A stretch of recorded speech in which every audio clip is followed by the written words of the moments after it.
સંગઠન સુરજન અભિયાન અંતર્ગત ઓલ ઇન્ડિયા કોંગ્રેસ કમિટી દ્વારા આખા દેશમાં સંગઠનની સમીક્ષા સાથે પારદર્શકતાથી નવી જવાબદારીઓ, નવી નિમણૂકો માટેની જે પ્રક્રિયાની શરૂઆત થઈ, એના ભાગ સ્વરૂપે સમગ્ર દેશમાં સૌથી પહેલી શરૂઆત ગુજરાતથી કરવામાં આવી છે. અને આ સંગઠન સૃજન અભિયાન અંતર્ગત જે નવનિયુક્ત જિલ્લા પ્રમુખશ્રીઓ છે તેમને તમામ રીતે પ્રશિક્ષિત કરી અને આગળના કાર્યક્રમો, લોકો વચ્ચે જવાની શરૂઆત, સંગઠનને મજબૂત કરવાની, લોકોને જોડવાની જે પ્રક્રિયા છે એના ભાગ સ્વરૂપ પહેલાં 3 દિવસની પ્રશિક્ષણ શિબિર આણંદ ખાતે કરવામાં આવી હતી અને ત્યાર પછી સંતો અને શુરાઓની પવિત્ર ભૂમિ એવા જૂનાગઢની ભવનાથની તળેટીમાં 10 દિવસની પ્રશિક્ષણ શિબિરની શરૂઆત થઈ છે.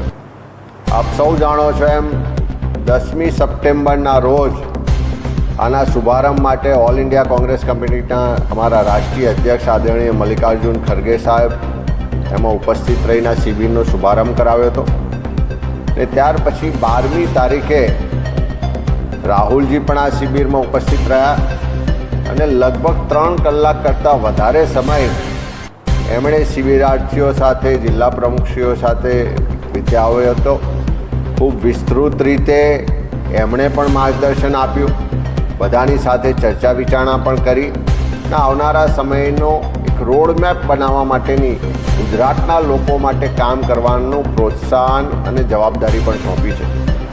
એ જ રીતે જ્યારે શિબિર હવે પૂર્ણાહુતિ તરફ આગળ વધી રહી છે ત્યારે આવતીકાલે 18 તારીખે 18 સપ્ટેમ્બરે ફરીથી રાહુલ ગાંધીજી આ શિબિરમાં આવી રહ્યા છે. આવતીકાલે 18 સપ્ટેમ્બરે બપોરે 1 કલાકે કેશોદ એરપોર્ટ પર એમનું આગમન થશે. કેશોદથી બાય રોડ જૂનાગઢ સુધી પ્રેરણાધામ ભવનાથની તળેટીમાં રાહુલજી પહોંચશે. 3 કલાક જેટલો સમય શિબિરાર્થીઓ સાથે, જિલ્લા પ્રમુખશ્રીઓ સાથે રોકાવાના છે. આટલા દિવસની શિબિરમાં જે અલગ અલગ વિષયો પર ચર્ચા થઈ છે, જે અલગ અલગ વિષયોના નિષ્ણાતો દ્વારા પ્રશિક્ષણ આપવામાં આવ્યું છે, જે ગુજરાત માટે, ગુજરાતીઓ માટેનું વિઝન અને રોડમેપ કોંગ્રેસ પાર્ટીનો છે, એના આખરી સ્વરૂપ આપવા માટે રાહુલજી આવતીકાલે જિલ્લા પ્રમુખશ્રીઓ સાથે ચર્ચા વિચારણા કરવાના છે. અને પાર્ટીનું આ વખતે બહુ ખૂબ ફોકસ સાથેનું લક્ષ્ય છે કે લોકોના નાનામાં નાના પ્રશ્નોની પર કોંગ્રેસનો કાર્યકર્તા ધ્યાન આપે. નાનામાં નાના પ્રશ્નોની સાથે સાથે જ્યાં પણ અન્યાય થાય છે, જ્યાં પણ અત્યાચાર થાય છે, જ્યાં પણ ભ્રષ્ટાચાર થાય છે, એ તમામ મુદ્દાઓને લઈ અને લોકોની લડાઈ કોંગ્રેસનો કાર્યકર્તા લડે. અને એટલા જ માટે પ્રદેશ સ્તરથી લઈને જિલ્લા, તાલુકા, મંડળ, સેક્ટર, ગામ સમિતિ અને બૂથ સુધીનું સંગઠન મજબૂત બનાવવાની સાથે સાથે લોકો માટેના કાર્યક્રમ, ગુજરાત અને ગુજરાતીઓના વિકાસ માટેનું વિઝન, એ પ્રક્રિયા 10 દિવસમાં આ પ્રશિક્ષણ શિબિરમાં કરવામાં આવી રહી છે. ત્યારે આખરી સમાપન તરફ જ્યારે આગળ વધ્યા છે ત્યારે આવતીકાલે ફરીથી રાહુલજીનું અમને માર્ગદર્શન મળશે, પ્રોત્સાહન મળશે. અને રાહુલજીની પહેલા દિવસથી સ્પષ્ટ વાત છે કે જ્યારે ગુજરાતને, ગુજરાતીઓને મારી જરૂરત પડે ત્યારે આજે લોકસભામાં વિપક્ષના નેતા તરીકે કે આખા દેશમાં સૌથી વધારે જેની પર લોકોનો વિશ્વાસ છે એવા જનનેતા તરીકે રાહુલજીએ હંમેશા તૈયારી બતાવવાની વાત કરી છે. એમણે એટલે સુધી કહ્યું છે કે જ્યારે પણ ગુજરાત માટે, ગુજરાતીઓ માટે યાદ કરશો ત્યારે બધી જ પ્રાયોરિટી કરતાં ગુજરાત અને ગુજરાતીઓ મારી પ્રાયોરિટી રહેશે. એ એમની જે કટિબદ્ધતા છે, જે સંગઠનને મજબૂત કરવા માટેની કટિબદ્ધતા છે, ગુજરાત માટેની કટિબદ્ધતા છે, મિશન 2027 માટેનો જે સંકલ્પ છે, એને લઈને રાહુલજી આ 10 દિવસની અંદર બીજી વખત આવતીકાલે જૂનાગઢ ખાતે આ પ્રશિક્ષણ શિબિરમાં આવી રહ્યા છે. અમારા કાર્યકરોમાં પણ ઉત્સાહ છે, જિલ્લા પ્રમુખશ્રીઓને પણ એક નવી તાકાત, ઉર્જા મળી છે અને સૌ લોકો સાથે મળીને આવનારા દિવસોમાં ગુજરાત અને ગુજરાતના લોકો માટે કામ કરીશું. એ જ રીતે જ્યારે શિબિર હવે પૂર્ણાહુતિ તરફ આગળ વધી રહી છે ત્યારે આવતીકાલે 18 તારીખે 18 સપ્ટેમ્બરે ફરીથી રાહુલ ગાંધીજી આ શિબિરમાં આવી રહ્યા છે. આવતીકાલે 18 સપ્ટેમ્બરે બપોરે 1 કલાકે કેશોદ એરપોર્ટ પર એમનું આગમન થશે. કેશોદથી બાય રોડ જુનાગઢ સુધી પ્રેરણાધામ ભવનાથની તળેટીમાં રાહુલજી પહોંચશે. 3 કલાક જેટલો સમય શિબિરાર્થીઓ સાથે, જિલ્લા પ્રમુખશ્રીઓ સાથે રોકાવાના છે.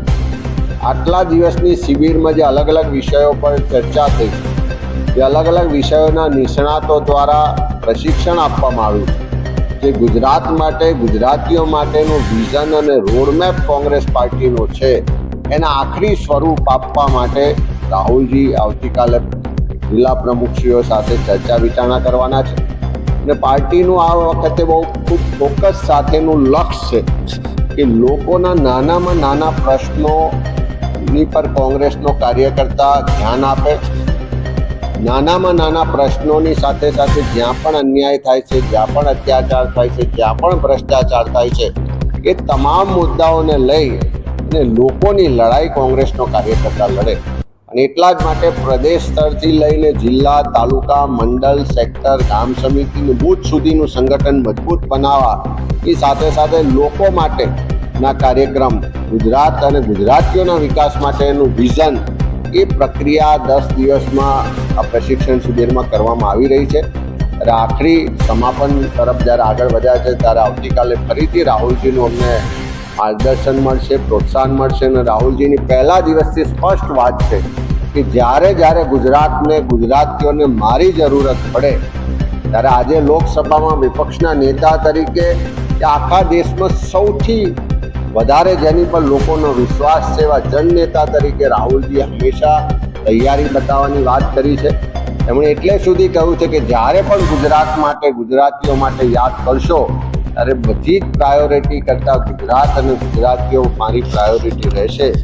એ એમની જે કટિબદ્ધતા છે, જે સંગઠનને મજબૂત કરવા માટેની કટિબદ્ધતા છે, ગુજરાત માટેની કટિબદ્ધતા છે, મિશન 2027 માટેનો જે સંકલ્પ છે, એને લઈને રાહુલજી આ 10 દિવસની અંદર બીજી વખત આવતીકાલે જુનાગઢ ખાતે પ્રશિક્ષણ શિબિરમાં આવી રહ્યા છે. અમારા કાર્યકરોમાં પણ ઉત્સાહ છે, જિલ્લા પ્રમુખશ્રીઓને પણ એક નવી તાકાત, ઉર્જા મળી છે.